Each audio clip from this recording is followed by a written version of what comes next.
Hello, friends. It was January 3rd, 2026. Around 2 in the morning, in a heavily curtained room in Florida, with only screens lighting the darkness, sat the most powerful man in the world. US President Donald Trump wasn't watching a movie. He was watching a live feed. His army was attacking a house thousands of miles away in Caracas, Venezuela. Inside, President Nicolás Maduro slept, unaware he was minutes from being kidnapped.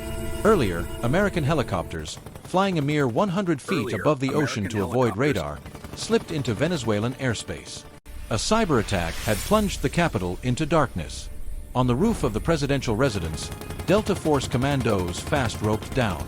They moved silently through the window into the bedroom. Maduro woke. He scrambled towards a steel-reinforced safe room, but the soldiers were faster. They seized him at the door. Within 5 minutes, the president of a sovereign nation was in American custody. Later, Trump would tell Fox News, "It was just like watching television."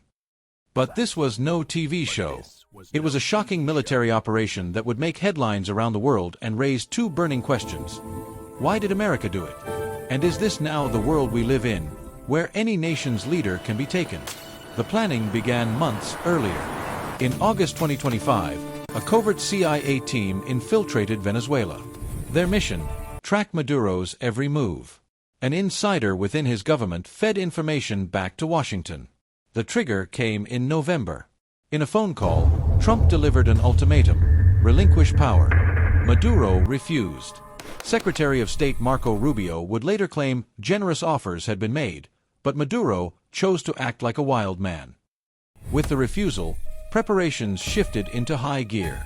In Kentucky, U.S. forces built a full-scale replica of Maduro's compound. Delta Force teams rehearsed the raid relentlessly.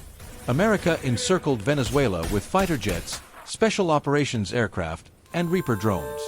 Finally, on Christmas Day, Trump approved Operation Absolute Resolve. They waited for the right moment. On January 2nd, the weather cleared. At 10:46 p.m., Trump gave the final order. Over 150 U.S. military aircraft took off from 20 bases.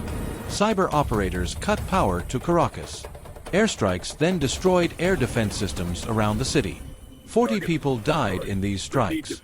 The stealth helicopters, skimming the waves, reached the compound at 2:01 a.m. Guards opened fire, hitting one helicopter, but it pushed on. Commandos blasted their way in.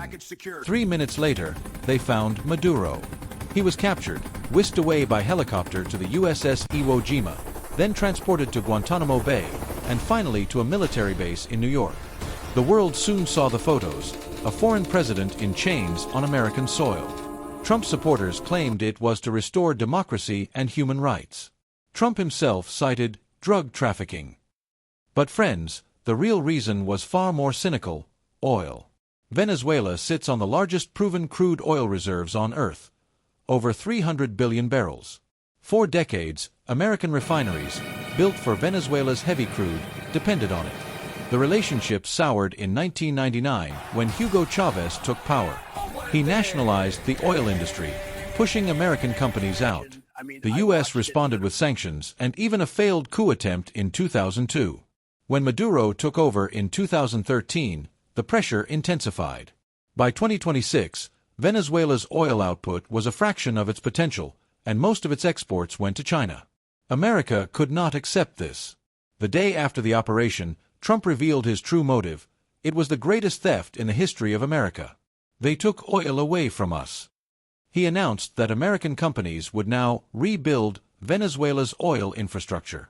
The official legal pretext was a drug trafficking indictment from New York, accusing Maduro of narco-terrorism. But experts point out Venezuela is a minor transit route, with most cocaine going to Europe, not the U.S. The primary killer in America's drug crisis is fentanyl, sourced from Mexico and China. Maduro, in an interview days before his capture, argued the drug charges were as fabricated as the weapons of mass destruction claims used to justify the Iraq War. He had a point. The global reaction was one of shock and condemnation. Nations from Brazil to Spain called it a dangerous precedent. UN Secretary-General Antonio Guterres declared it a violation of the UN Charter. Critics labeled it New Age colonialism. Undeterred, Trump began naming new targets.